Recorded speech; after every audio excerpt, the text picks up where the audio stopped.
morning, good afternoon, good evening, or it's from Gabriel. This is eagleyes.tech. I am Eagle Falcon. I almost didn't want to even do the podcast today. I almost didn't. I woke up this morning, looked out the window, saw the wettest, slushiest, sloppiest snow in possibly ever, and just thought, no, I'm just going to stay in bed. But fortunately, the snow has stopped, and also I'm not going to let snow stop me from talking about probably some of the most interesting tech news in a long, long time. Including Tesla finally confirming and announcing the Tesla Semi. There's been a lot of rumors about it, a lot of speculation. Tesla has officially launched a semi-truck before they have successfully launched a car. And I'm sorry to put it that way, but it's true. The S3 and the X are out. Yes, those are both technically vehicles. But the Model 3, the car that's for everyone, is not even out and available yet for everyone.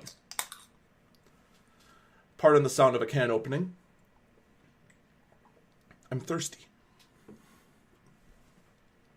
But already, Tesla feels like, we haven't really gone after Ford, Chevy, and every other car manufacturer there. Let's go for Kenworth and Peterbilt and Mack and Volvo. Let's go after the big rigs. So, right off the bat, obviously, I think this is a very foolish move to try and do this when you haven't even gotten what you've already promised off the ground. But let's talk about what they've announced.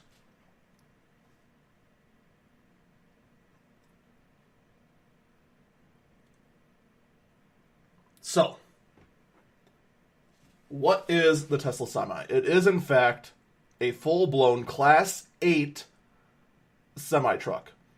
The build of it is it's very interesting, to say the least. It's a very short nose. It's all one big slope. If you've ever seen the Sprinter vans or the Euro-style big vans, the front of it reminds you a lot of that. It's just one, what looks like a 60-degree angle all the way up.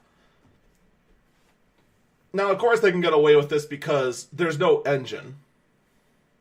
It's all motors in the rear axles. Tesla promises 500 miles at freeway on a full charge. On top of that, they also promise it can go 65 miles an hour at a 5% grade, which, according to Tesla, is better than the 45 miles an hour max that diesel converters can do at a 5% grade.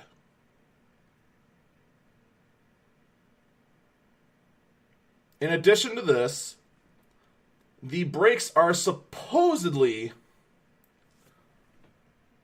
supposed to be nearly infinite lasting and able to stop the full 40-ton payload no problem. The layout is unique in the fact there's only one seat in this. It's also in the middle. The actual cockpit of this truck is so minimalistic, you wonder where the rest of the stuff is. It is just the steering wheel, 2 cup holders to the driver's right, the windshield, the 2 side windows, and 2 17-inch LCDs, which has all the gauges. Now, granted, Normally a big rig, normally a Class 8 semi-truck requires a lot of gauges because you have a lot to monitor. Your fuel level, your air pressure, the brake heat level, the brake heat temperatures, engine temp, oil pressure, oil temp, def levels, whether exhaust regeneration is in progress. None of that is necessary on 100% electric truck, of course.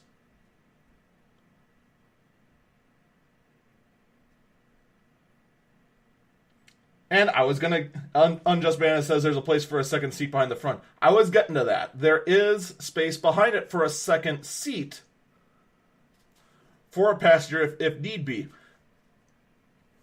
That's not what I was going for. Because, let's be real honest, most truckers truck alone. Even if you do have someone else with you, either A, they're a family member and they'll sit in the passenger seat, which is pretty much the only time you have a passenger seat, or they're your second driver and they're in back on the bed napping, so that they're well rested to take over when driver A is exhausted.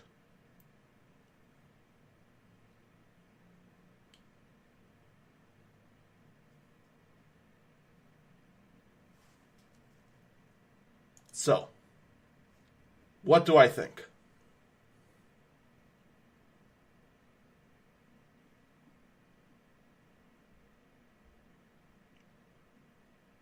I know it's because I am the world's biggest skeptic,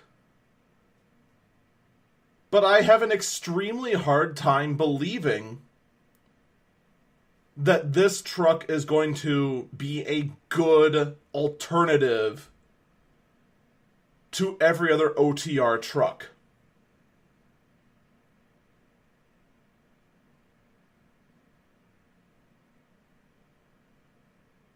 The overwhelming majority of semi-trucks on the road, and it almost doesn't matter where you are, whether it's the US, Canada, the UK, Australia, doesn't matter.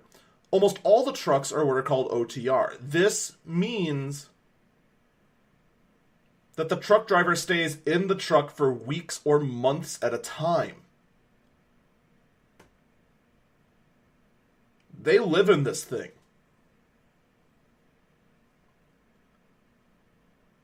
And the fact is, there's one thing that is missing from the Tesla semi-truck. There's no sleeper.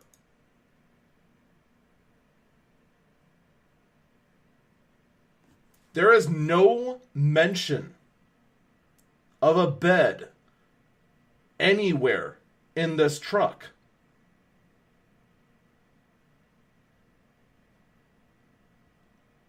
You enter in through the back. There's a lot of unused space back there where the seat would go.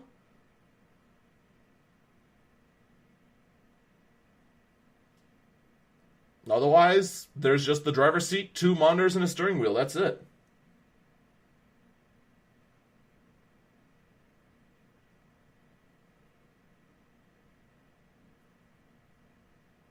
It's clear the design for this is only for what's called in the industry as regional trucking. It's actually what I do for a living. You get in the truck, you do your local run. Farthest you're going to travel is maybe a couple 100 miles. You go home and stay in your own bed.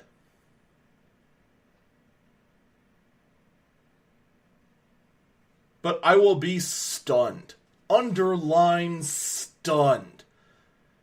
If I ever see one of these trucks in any truck stop. Now, I saw a report earlier. Walmart already promised to buy 15 of these trucks for their own fleet.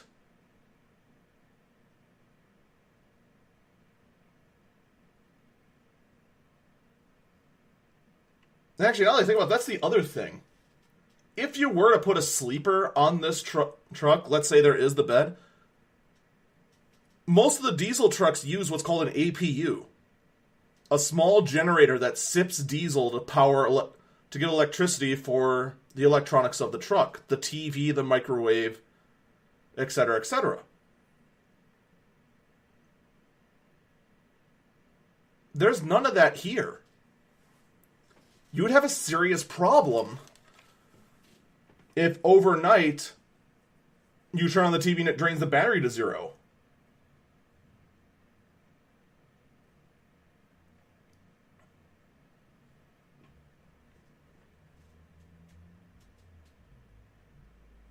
I'm sure places like Walmart, like Swift Freight, Celadon, well, probably not Celadon Freight, but Schneider, freight shipping and whatnot, are more than likely going to buy a handful of these. And considering that's a semi-truck, I mean one. And experiment with it.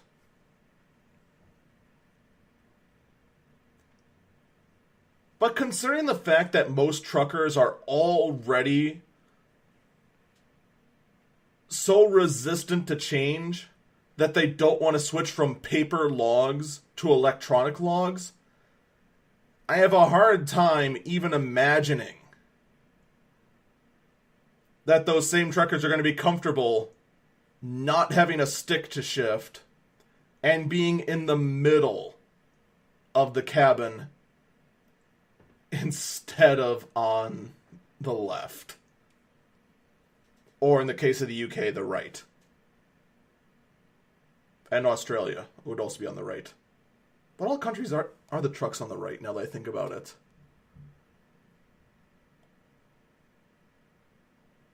You get what I'm saying.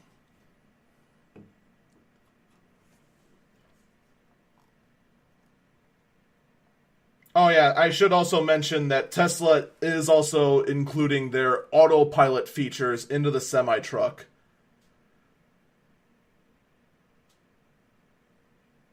I'm not too concerned about accidents caused from that because I have a hard time imagining the average professional trucker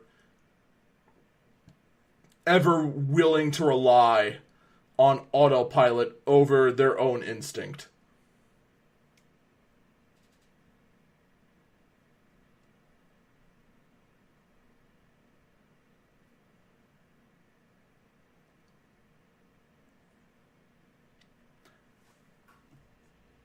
Either way, I'm very curious to see how the rest of the trucking industry is going to respond.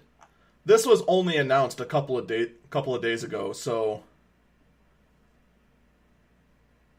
it's going to take a bit for the big trucking companies or even the trucking builders to give a good response to this. All right, let's shift gears. Not intending to pun. I want to go and turn over to one of the other big stories of the day. And by the day, I mean the week. And that has to do with Star Wars Battlefront 2. This is a game developed by DICE and published by Electronic Arts. Alright, we need to get that out of the way first. DICE made the game, EA published it. This means the designs of the game was done by DICE. EA publishes the game, but the publisher does have a heavy hand and guidance in how the game is made. Alright? Are we clear on that?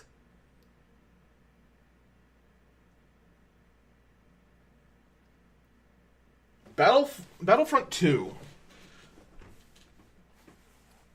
is, it's another Battlefront game.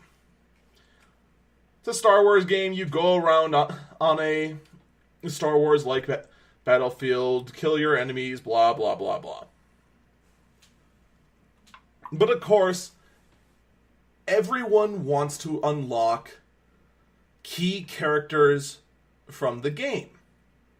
Whether it be Darth Vader, Luke Skywalker, Boba Fett, etc., etc., etc. The way this game does it is that you have to earn credits from playing the game. You can also purchase loot boxes, which have a chance to produce, and correct me in the chat if I'm wrong, because there's a good chance I am wrong on the exact details, but from what I understand, the loot boxes can contain other characters, credits, or if you get duplicates, they are turned into credits. In addition, within the game, the various ways you can earn more credits is restricted by how many times you can play per day before the game will say that's enough, you can't earn any more credits by playing arcade. Or whatever mode it would be.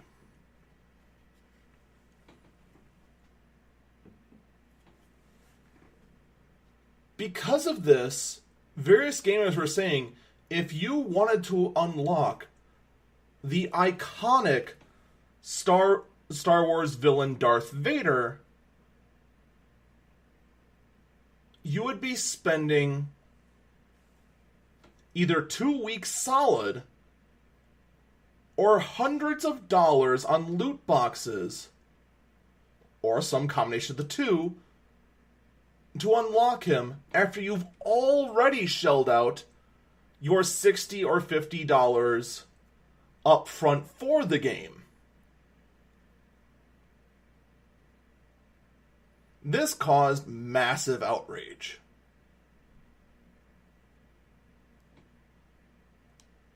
Few days later, after the outrage started, this message was launched from the general manager at DICE. All right. As we approach the worldwide launch, it is clear that many of you feel there are still challenges in the design. We hear the concerns about potentially giving players unfair advantages, and we've heard that this is overshadowing an otherwise great game. This was never our intention. Sorry we didn't get this right.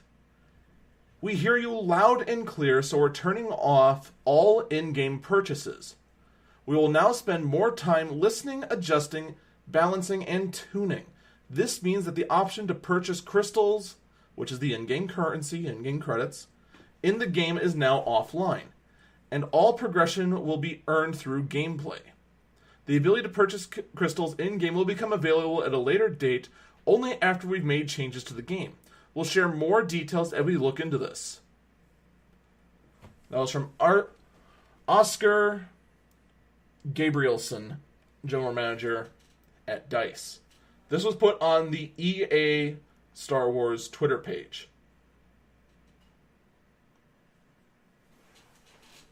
Now, gamers themselves, you have to understand from the gaming world, there is bad blood between loyal gamers and EA. And the reasons rage far and wide. Okay? Right off the bat, gamers blame EA for first off, the design choice, and B, forcing DICE to come out and apologize for this.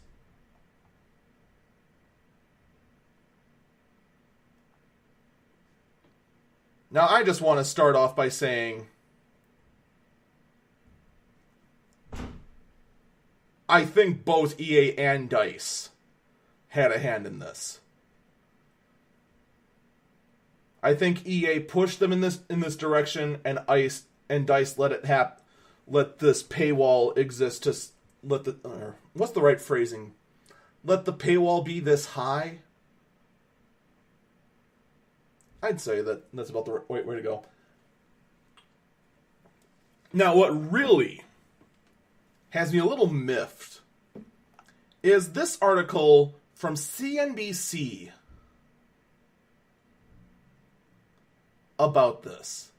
Now, if you've been listening to the podcast for the past couple of days, you know that me and NBC don't mix.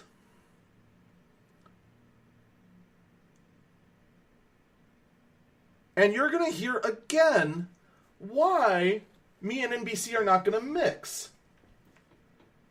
The article that they have put out is titled, "Wall Street is Freaking Out as EA Caves Again to Social Media Outrage Over Its Star Wars Game."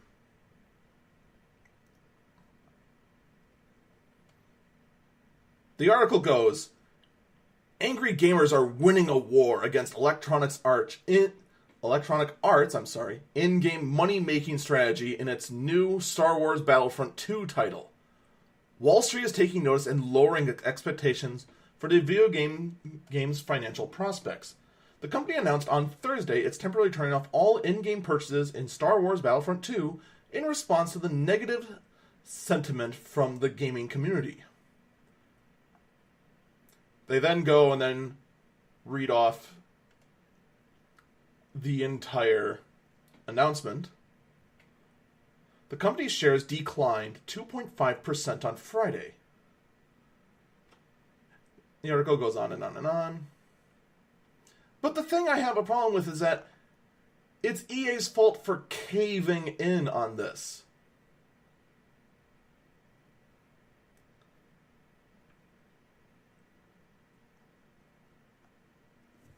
From a gamer's perspective, here's how I look at it.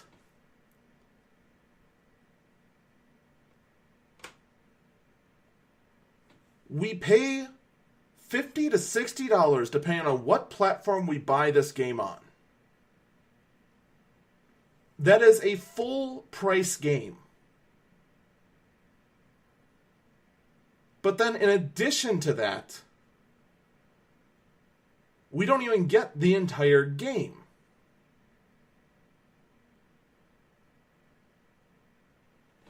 We get maybe half of a game for full price.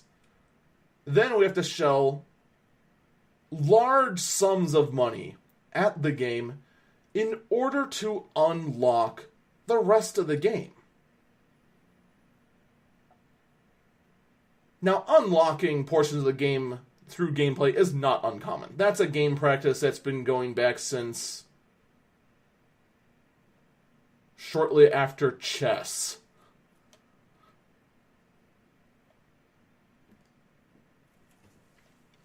In fact, this is a practice that's done over on Blizzard's side of the thing, over in the game Overwatch. We shell out $50 to $60 for the game, or we get it on sale for slightly less. But there we at least get access to the entire game. But we have to buy and earn loot boxes in order to unlock skins.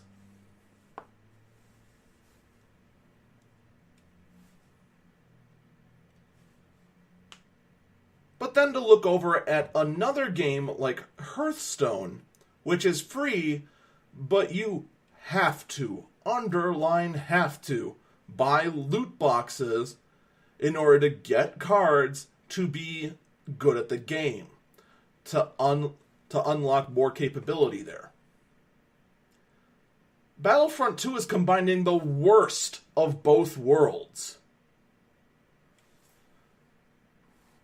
The only game that's more predatory than this, as far as grabbing money, is Candy Crush or Clash of Clans. And gamers loathe and despise both of those games.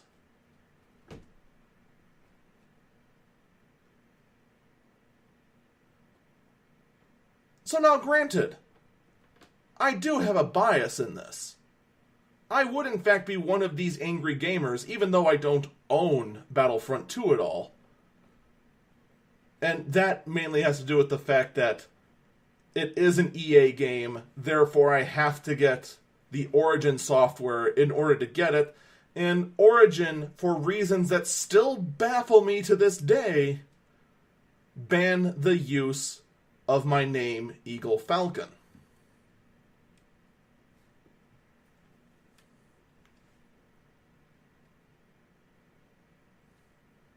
But that's a different story altogether.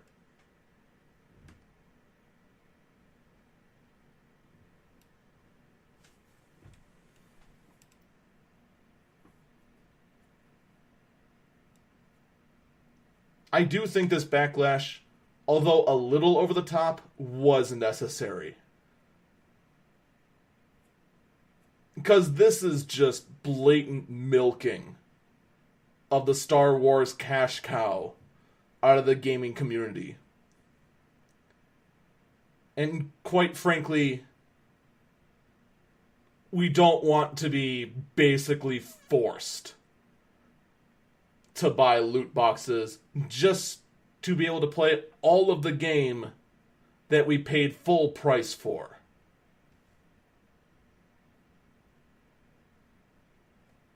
To actually fix something I said earlier, Unjust Banana says that if you hunt around, you can find Overwatch for as low as $30. That may be.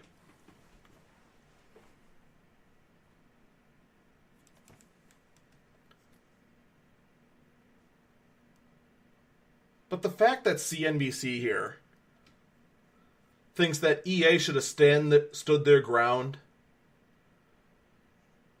and let this blatant cash milking game that seems to think that $60 is not enough for a good game, that it needs to be locked behind a loot box system, which, by the way, is intentionally designed to prey on those with any sort of addiction to, say, gambling, I think is extremely short-sighted of NBC. Which, between that and their publishing an article declaring anyone who uses Discord as neo-Nazis, is pretty par for the course. Let's talk about something happier, shall we? Let's look over to Twitch.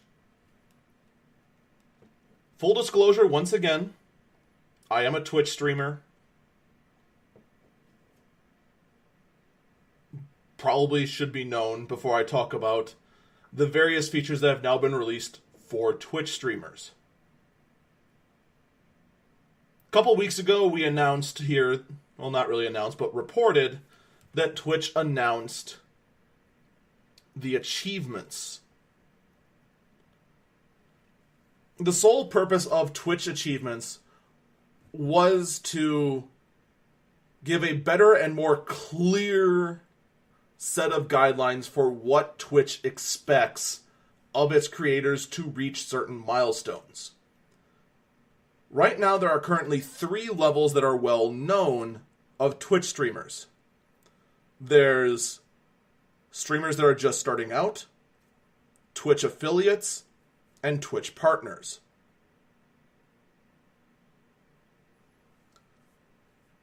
The partnership guidelines to achieve the highest tier of Twitch streamer has been changed over and over and over again.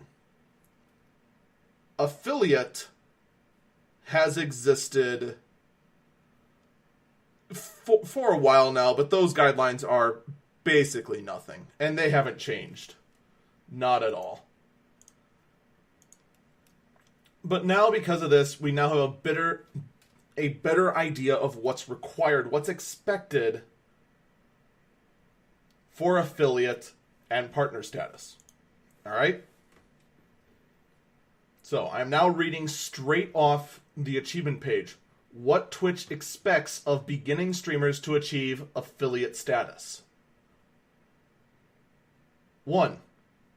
Streaming for 8 hours over the last 30 days. That's nothing. Streamed for 7 unique days in the last 30 days. Again, that's nothing. Reach an average of 3 viewers in the last 30 days. Again, that's not much. And finally, reach 50 followers. There's only one slight change here. And that's now the 3 concurrent viewers, or 3 average viewers, has to be within the time frame of 30 days. Before, it used to be a week. So it's slightly harder to get into affiliate, but not really. Partnership, however. It was not known for a while what the guidelines were because they were removed. It used to be 1,000 concurrent, then it was 300 concurrent, then it was case-by-case basis. Here are what the requirements are now. Stream for 25 hours in the last 30 days. Stream 12 unique days in the last 30 days. And finally, this is the one that's going to be the tough one to get.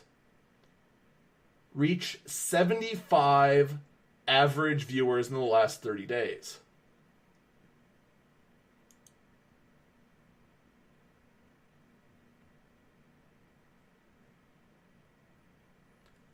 So now we know.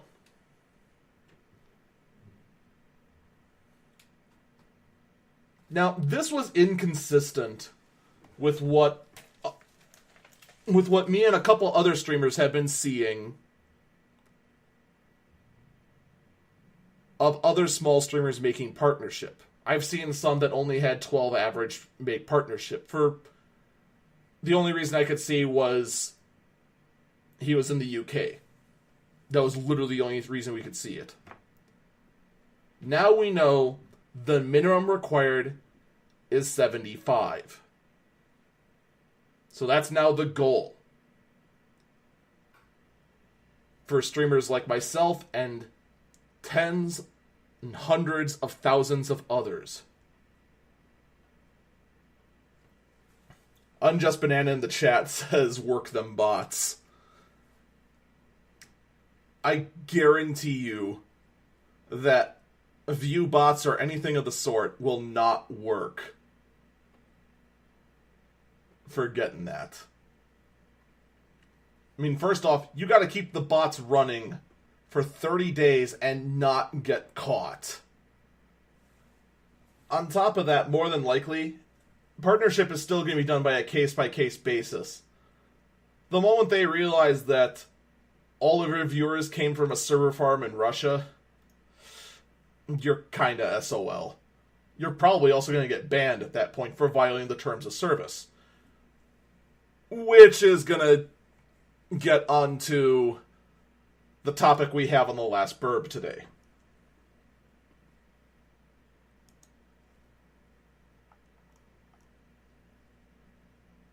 So yeah, viewbots, not a good idea. Now, there's plenty of other achievements, but it's basically just saying, hooray, I did this. And it's things like get 25 people chatting at the same time, reach 10 average viewers in the last 30 days, have 50 viewers on at the same time, stream 250 total hours, and blah, blah, blah, blah, blah.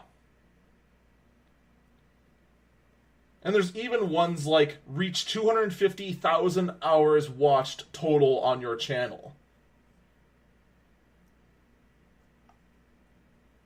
And also as a complete sellout one, we also have purchase a TwitchCon ticket. Okay. In other Twitch news, and this is actually going to get to another thing later. Over 30 million inactive usernames from back when Twitch.tv was Justin TV have now been released.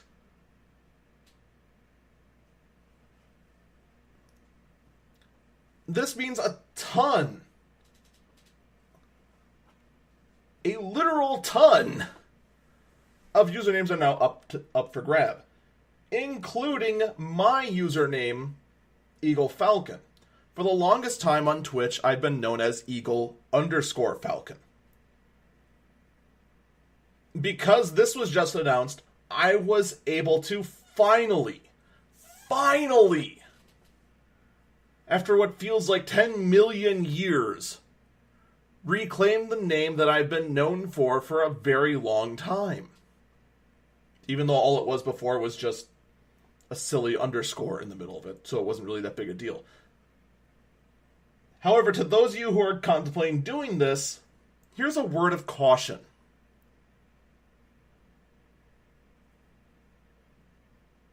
Lots of various chatbots do not use username identification numbers. They use your username to keep track of you. If you change it, there's a good chance they're not going to recognize you anymore, and any progress you had of fake currency is going to be lost. For example, my Twitch channel uses one of the more powerful bots known as DeepBot. DeepBot's a bot you actually have to pay for. And I have. But currently, my DeepBot doesn't recognize me anymore and will not connect to my chat because I'm no longer Eagle_Falcon. I'm Eagle Falcon. So please keep that in mind and make sure, unlike me, you have everything lined up for that transition. Because otherwise you may find out that key portions just don't work anymore. Now things like your Twitch subscription, follower status, that won't change. Everyone who followed me before still were following me. They just saw that I'm now Eagle Falcon instead of Eagle_Falcon. That's it. It's not like the 900 followers I had all had to re-follow me again.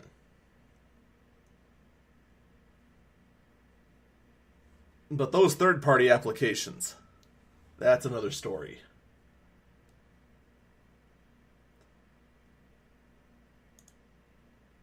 And now, I'm not actually even sure what to make about this announcement. Just yesterday, Twitch also announced that they now have a mental health support and information page on their blog.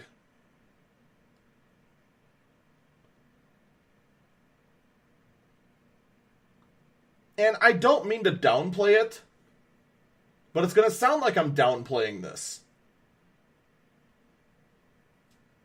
It's basically a very general where to go if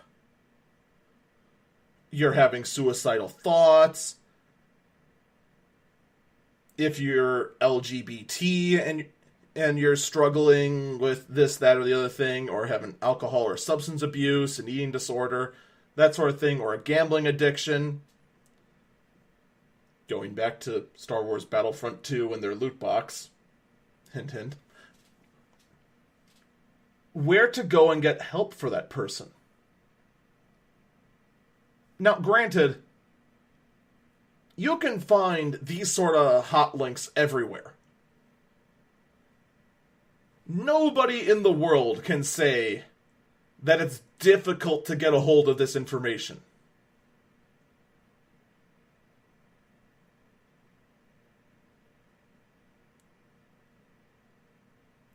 The thing that's more curious to me is that Twitch announced this. The fact that Twitch announced this means something happened. And I'm having a hard time trying to figure out what it is. And I don't mean to make it sound like I'm putting on a tinfoil hat and trying to claim some sort of big Twitch conspiracy or something to that affair.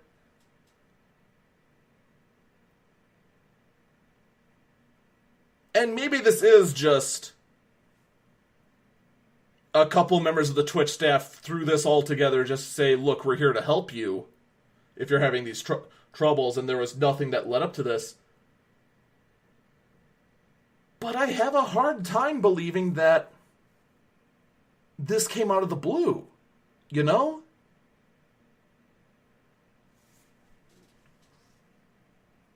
In any case, you can easily find the information, if needed, on the Twitch blog. Just look up mental health support information, and you will get a very large page with various websites, hot links, toll-free numbers,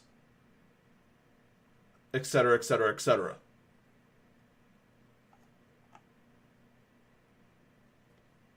But if anyone knows about any sort of stories that's happened recently on Twitch that may have led to this, please email me at eagleyes.tech@gmail.com. I've been trying to dig into this, but unfortunately I didn't find out about this until late last night, so I haven't even had a full 24 hours to investigate on this. So, let's get to the last burb. The last story of the day. And normally I save the silliest, wackiest story for last. This time I saved a story that legitimately offends me.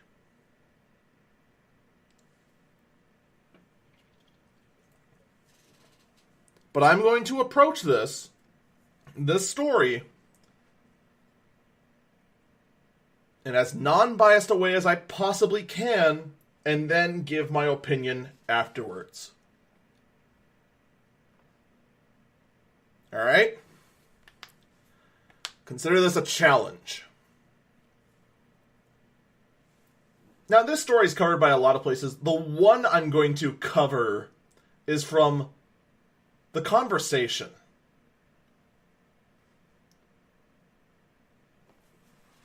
The article is entitled, "Can Online Gaming Ditch Its Sexist Ways?" Already you know this is going to be just a gem.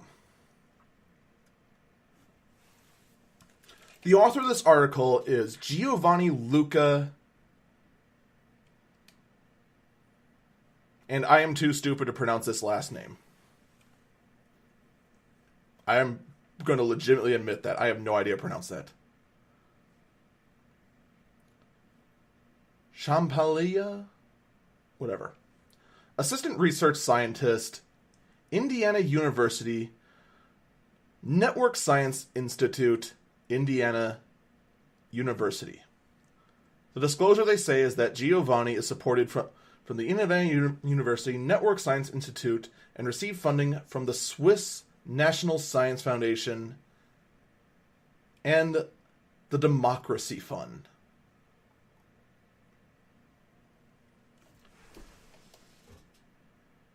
The article starts. A huge online community has developed around the increasing diverse world of video games. Online streaming systems like Twitch let people watch others play video games in real time, attracting crowds comparable in size to traditional sport events. And women are increasingly finding remarkable success as gamers and as Twitch streamers. Computational social scientists like me, this is the author talking, not me, the band of scholars working at the intersection of society and computing are attracted to online communities like Twitch because they help us study those social groups and society at large. Of particular interest are the community norms that develop. An internet-wide example is the understanding that typing in all caps is the same as screaming. Individual communities develop their own particular jargon and unwritten standards of behavior. So far, fairly normal, right? The only thing that I'd kind of wonder is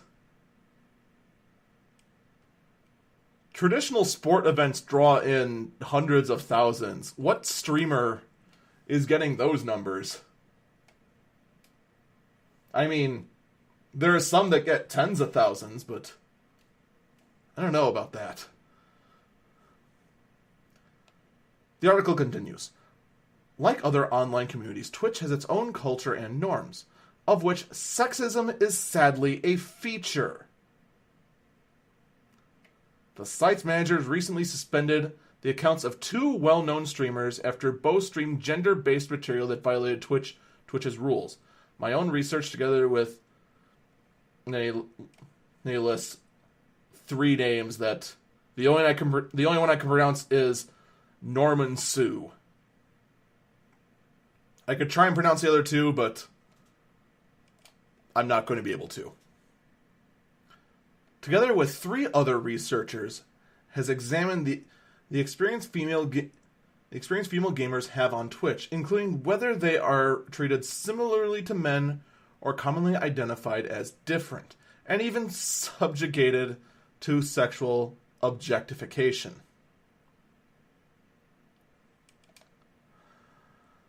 Oh boy. Here we go. Online culture norms presents a paradox. The communities they apply to are online open groups that anyone with an internet connection can join just by creating an account, which is usually free, but it takes time, effort, and especially acceptance to become a true member. We sought to find out whether these norms involve gender stereotypes and sexism, excluding the mistreating of women and girls. In our research, we focused on Twitch chat, where viewers can comment on a broadcast while watching a video stream. Viewers can chat amongst themselves and interact with the streamer. We wanted to see chat language involve more objectification when the streamer was a woman. So I'm going to interject for a minute.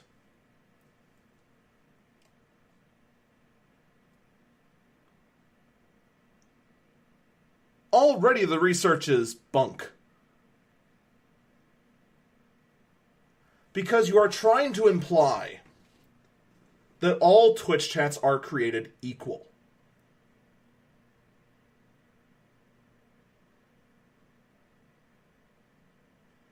Every Twitch chat varies from streamer to streamer to streamer to streamer.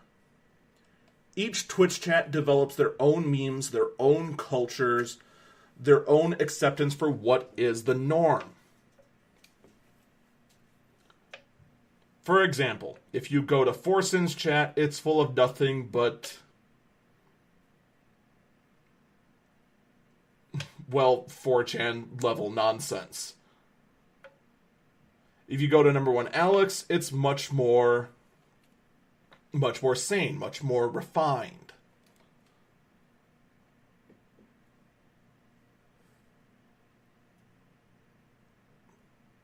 The list will go on and on and on. If you go to my chat, it'll just be a barren wasteland. I kid, but only slightly. So, I mean, already to just imply that to imply that the only thing chat's going to care about is the gender of the person is absolute bunk. But we'll continue. We analyzed several months' worth of chat transcriptions using several data science tools, including detecting frequency of words and expressions, noting how often words were used together in combination with other markers, and mapping the relations between words. We noticed a major distinction between the language commentaries used on the top 100 most popular women-operated streamers and on the streams of similar popularity operated by men.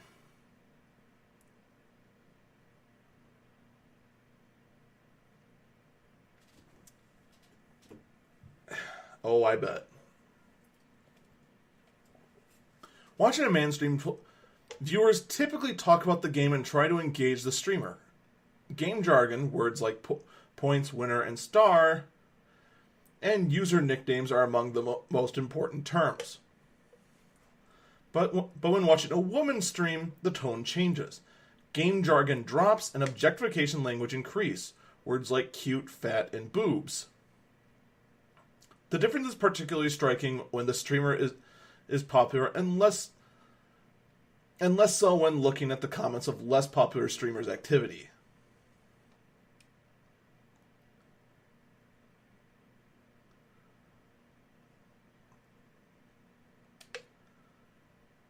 I don't even know where to start with this. I really don't. Because none of this smells correct. Do I believe... Yeah, I do believe that there would be more trolls in a female stream trying to objectify them. In the same manner that trolls in a Forsen stream would ask him to marry them. But just to say that this only happens in female streams is absolute bunk. Completely. This study, and you can tell by the words they use, the fact that they're trying to say bitch, tit, show cosplay, cute, beautiful, and other such words that are a bit too crude, would only show up in a female stream is absurd.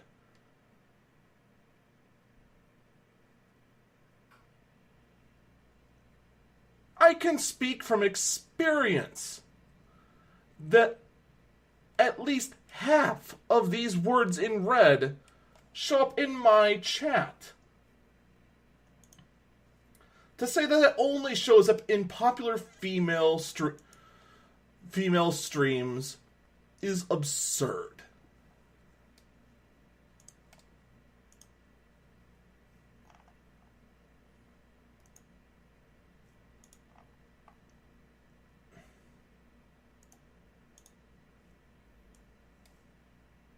But of course, this all stems from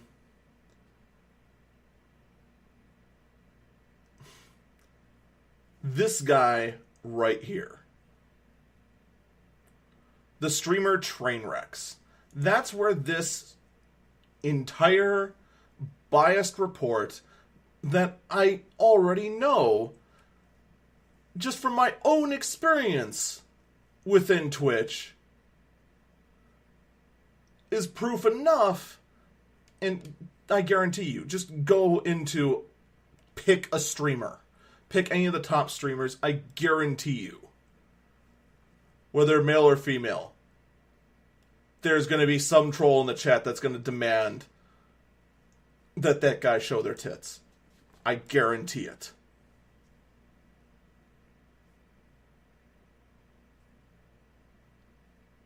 But let's talk for a minute about the streamer Trainwrecks. Alright?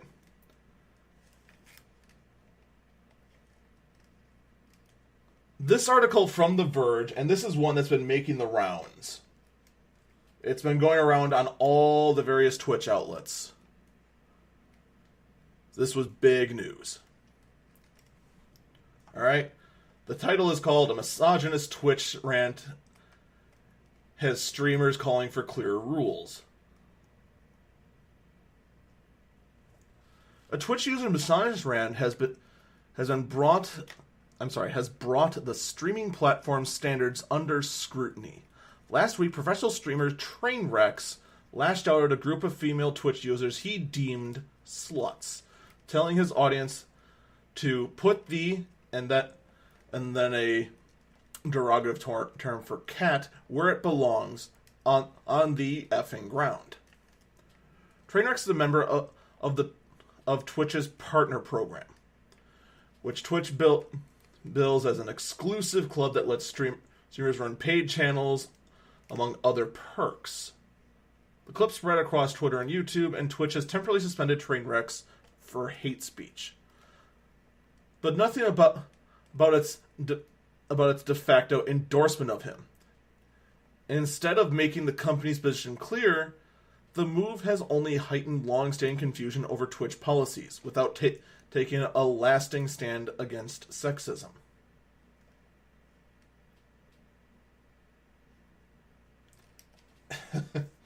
Okay. That's where this whole thing has stemmed from. This clown.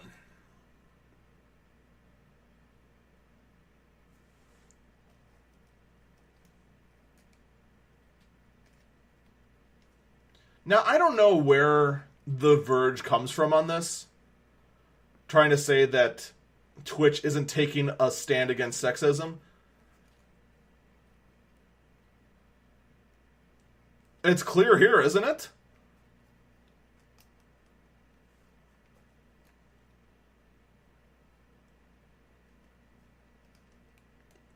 The streamer went on a misogynist rant and got suspended.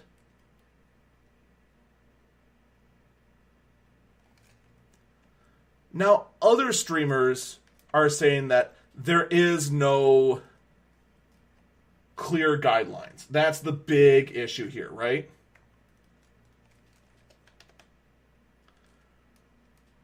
Here's the thing.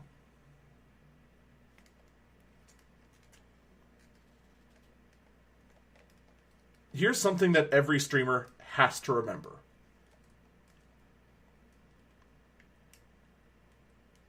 By streaming on Twitch, you are forced to obey the guidelines of Twitch. If you are a Twitch affiliate or a Twitch partner, which Trainwrecks is a Twitch partner, you are now also an employee of Twitch.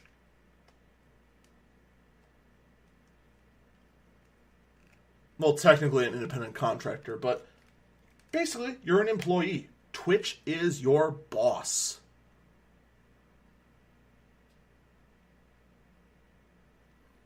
Now, Twitch keeps all of us streamers on a very loose leash. And a lot of times is very understanding. Even in the case of this, Twitch is supposed to be only for video game streams. I'm doing a tech show on there right now. So they make a talk show category. People want to go draw. They make a creative category. Twitch gives us lots of room to do as we please.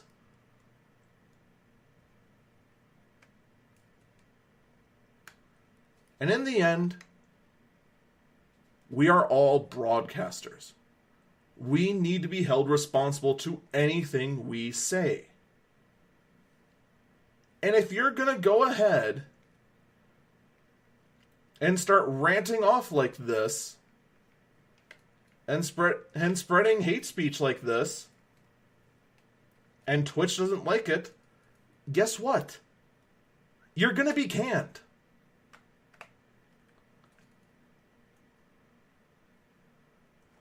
Just like if at work I went off and did a rant just like this one, I'd be suspended too from work. Guarantee it.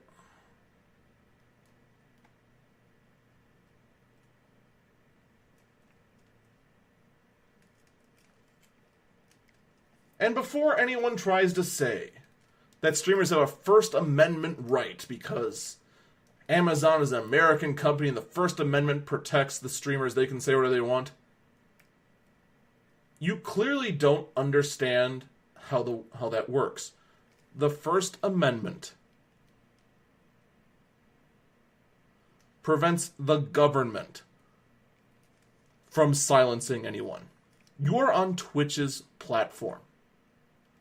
If they don't like what you have to say, they can silence you.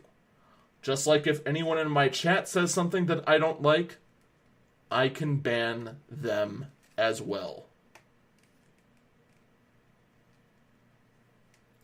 Basically, here's what this boils down to.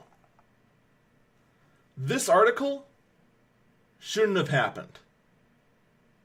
Because this entire article is nothing.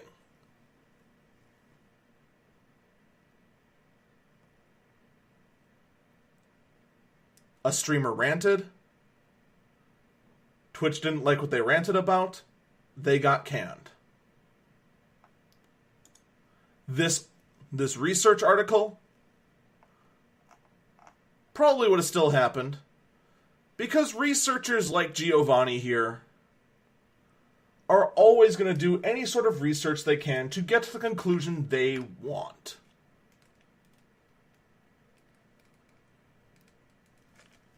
He might have had to wait a little bit for the next train wrecks to rant out. He just took advantage of the fact that train wrecks here got into the limelight by being an idiot and made a study about it. That's all it boils down to. That's going to do it for me, guys. Thank you, everyone who has listened to this rant. And the rest of the podcast, too, I suppose. I'll be back next week, Saturday, at 12 o'clock at twitch.tv/EagleFalcon. No more underscore. And for those of you wondering about the website, that's coming very soon. Take care. See you then.